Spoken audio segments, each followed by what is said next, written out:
தமிழர்களின் number 1 choice Tamil matrimony.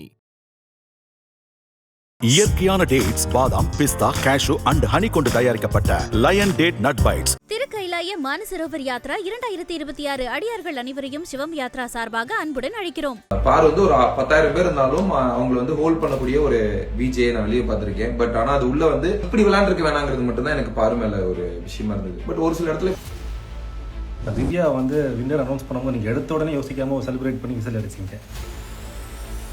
நம்மளாம் இவ்வளவு கோவப்படுமா நம்மளுக்கு தெரியாது, இவ்வளவு அழுவுமான்னு தெரியாது. ஆனா உள்ள போனதுக்கு அப்புறம் நம்மளோட இமோஷன்ஸ் எல்லாமே into 10 தான் இருக்கும். எஃப்ஜே வந்து எனக்கு ஒரு நல்ல தம்பி. ஆனா உள்ள வந்து நாங்க அண்ணன் தம்பின்னு காமிச்சிக்கவே இல்லை கடைசி வரைக்கும். லைஃப்ல மிஸ் பண்ண முடியாத ஒரு பர்சன்ல எஃப்ஜே ஒருத்தன். நீங்களாம் வந்து எனக்கு தப்பே நினைக்க மாட்டீங்க நம்பிட்டு இருக்கவங்க தான் இந்த பக்கம் திரும்பி அவன் என்ன பண்ணா தெரியுமா அப்படின்னு ஒருத்தர் எல்லாம் சொல்றப்ப பிபி வீட்டில் உங்களுக்கு யார் ட்ரூவா இருந்தாங்கன்னு நினைக்கிறீங்க? நான் எனக்கு ரொம்ப ட்ரூவா இருந்தாங்க அப்படின்னு நான் நம்புறது வந்து ஐயா, நான் எனக்கு வந்து உண்மையிலே ஒரு கல்யாணம் பண்ணிக்கணும்னு ஒரு ஆசைலாம் இருக்கு. நான் இது வரைக்கும் எமோஷனலா யாருக்கிட்டையும் ரொம்ப பர்ஸ்ட் அவுட் ஆனது கிடையாது. ஸோ நாளைக்கு எனக்கு வரக்கூடிய பார்ட்னர்கிட்ட நான் பர்ஸ்ட் அவுட் ஆகிற அளவு நாங்க இருக்கணும். எங்களோட அந்த புரிதல் அப்படி இருக்கணும். அவங்களுக்கு ஏத்த ஆளா நான் இருக்கணும், எனக்கு ஏத்த ஆளா அவங்க இருக்கணும்.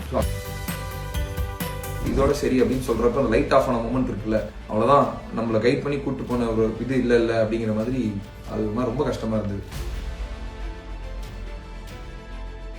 வணக்கம் சபரி. வணக்கம். ஏன் இதெல்லாம் சொல்லிட்டு சொல்லணும். வணக்கம், எப்படி இருக்கீங்க? நல்லா இருக்கேன். எப்படி இருக்கீங்க? ஸோ வாழ்த்துக்கள் ஃபர்ஸ்ட் ரன்னர் அப்க்கு. நன்றிங்க, தேங்க்யூ. ஸோ வெளியே வந்த உடனே ரெஸ்பான்ஸ் உங்களுக்கு எப்படி இருக்கு? ரொம்ப நல்லா இருந்ததுங்க. மக்கள் அது பாக்குறப்ப நான் சொன்னேன், நம்ம சேனல்ல இருந்து இந்த வெளியே போறப்ப வேலன் எப்படி இருக்கீங்க, சக்தி எப்படி இருக்கீங்க அப்படின்லாம் கேட்டதெல்லாம் தாண்டி சபரி எப்படி இருக்க, நல்லா இருக்கியா அப்படின்னு கேட்கறப்ப அது ரொம்ப சந்தோஷமா இருந்தது. நம்மளா ரசிக்கிறப்ப ஒரு சந்தோஷம் இருக்கு இல்லையா, அது வந்து ரொம்ப நல்லா இருக்கு, ஜாலியா இருக்கு. ஸோ நீங்க வெளியே வந்த உடனே ஃபர்ஸ்ட் பண்ண விஷயம் என்ன விஷயம்? பரவலி முருகன் கோயிலுக்கு சாமி கும்பிட்டேன். ஆமாங்க, அங்க முடிஞ்சது இல்ல, ஷூட் முடிஞ்சதுன்னா எல்லாரும் பேசிக்கிட்டு இருந்தோம். அப்புறம் வந்தோம், காலைல 4 மணிக்கு இங்க கோயில்ல போய் இது பண்ணியாச்சு. அப்புறம் 5 மணிக்கு ஓப்பன் பண்ணாங்க, சாமி கும்பிட்டு அதுக்கப்புறம் கிளம்பியாச்சு. ஸோ உங்களுக்கும் எஃப்ஜேக்கும் உள்ள பாண்ட் பத்தி சொல்லுங்க. எஃப்ஜே வந்து எனக்கு ஒரு நல்ல தம்பி. ஆனா உள்ள வந்து நாங்க அண்ணன் தம்பின்னு காமிச்சிக்கவே இல்லை கடைசி வரைக்கும். எப்படின்னா வந்து அவங்க அந்த படி ஓட்டி இறங்கினதுக்கு அப்புறம் தான் அண்ணா அம்மா, படியில இருந்து திருப்பி கால வச்சுட்டா தம்பி அப்படிமா. ஸோ அதை பொறுத்த வரைக்கும் வந்து ரொம்ப ஒரு அவன் மறக்க முடியும், லைஃப்ல மிஸ் பண்ண முடியாத ஒரு பர்சன்ல எஃப்ஜே ஒருத்தன்.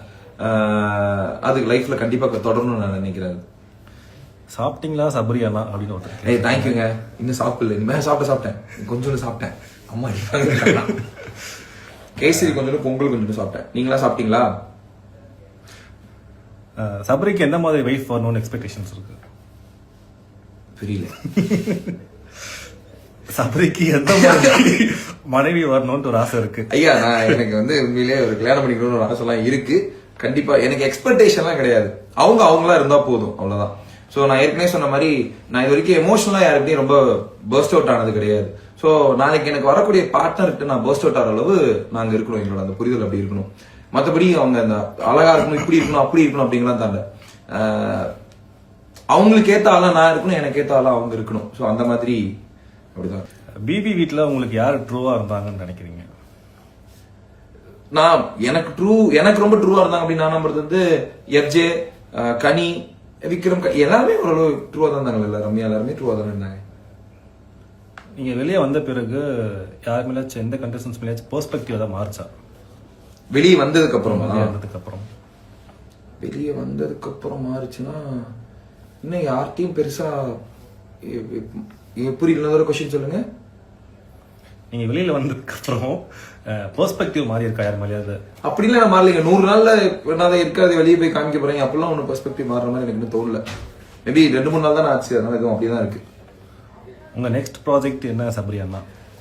அண்ணா இது வரைக்கும் நான் எதுவும் முடிவு பண்ணல.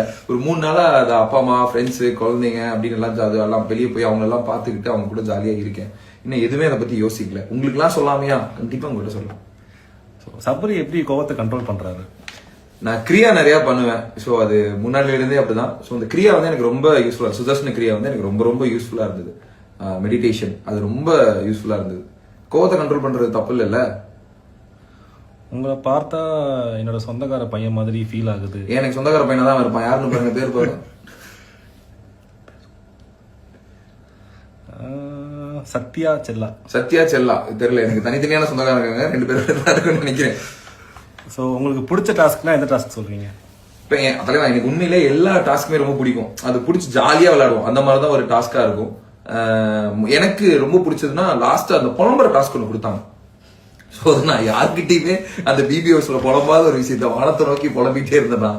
கடைசியில போய் அது வந்து அந்த புலம்புறது எனக்கு உண்மையிலே ரொம்ப பிடிச்சிருந்தது. 5000 ரூபாய் டிப்ஸ் வாங்கிக்க தெரியுமா தெரியாது. ஸோ பிக் பாஸ்ல நீங்க கத்துக்கிட்ட ஒரு விஷயம்னா என்ன விஷயம்? பிக் பாஸ்ல வந்து நம்மளா இருந்தாவே போதுங்க. இந்த எப்படி சொல்றது, இவங்களுக்காக ஒரு விஷயம் அவங்களுக்காக ஒரு விஷயம் எல்லாம் பண்ணணும்னு அவசியமே கிடையாது. நம்மளா இருந்தா போதும். பிடிச்சவங்க கூட இருப்பாங்க, பிடிக்காதவங்க போயிட்டே இருக்கு, ஒரு பிரச்சனையே கிடையாது. முதல்ல எனக்குள்ள இருக்க சபரியை நான் பாத்துக்கிட்டாவே மத்தவங்க எல்லாத்தையும் நான் நல்லா பாத்துக்கலாங்கிற ஒரு நம்பிக்கை இருக்கு. ஸோ ஓவரால் பிபியோட எக்ஸ்பீரியன்ஸ் உங்களுக்கு முதல் நாள் கால் எடுத்து உள்ள வைக்கும் போது வரைக்கும் லாஸ்ட் வரைக்கும் நீங்க நிற்கும் போது உள்ள எப்படி இருந்தது உங்களுக்கு? பக்கு பக்குன்னு இருந்ததுங்க.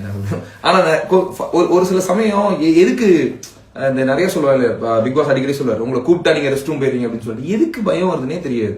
சரிங்களா, நம்மளாம் இவ்வளவு கோவப்படுமா நம்மளுக்கு தெரியாது, இவ்வளவு அழுவுமான்னு தெரியாது. ஆனா உள்ள போனதுக்கு அப்புறம் நம்மளோட இமோஷன்ஸ் எல்லாமே இன்டூ 10 தான் இருக்கும். ஒரு மாதுளம்பழத்துக்கு சண்டை போடமான்னு கேட்டா என்ன மாதுளம்பழத்துக்குலாம் சண்டை போடுறீங்க அப்படின்னு யோசிக்க தோணும். ஆனா உண்மையிலேயே உள்ள வந்து இந்த எல்லாருமே சொல்ற மாதிரி தான், இந்த ரெகுலர் வார்த்தை, இந்த எமோஷனல் ரோலர் கோஸ்டர்னு சொல்லுவாங்கல்ல, ரொம்பவே இருந்ததுங்க. இந்த அதிகப்படியான அன்பு, அதிகப்படியான பிட்ரேல், அதிகப்படியான பாசம் எல்லாமே டு த கோர் தான் உள்ள பார்த்தோம். அதனால எக்ஸ்பீரியன்ஸ் பொறுத்தா என் லைஃப்ல இந்த மாதிரி ஒரு எக்ஸ்பீரியன்ஸ் கிடைச்சது கிடையவே கிடையாது.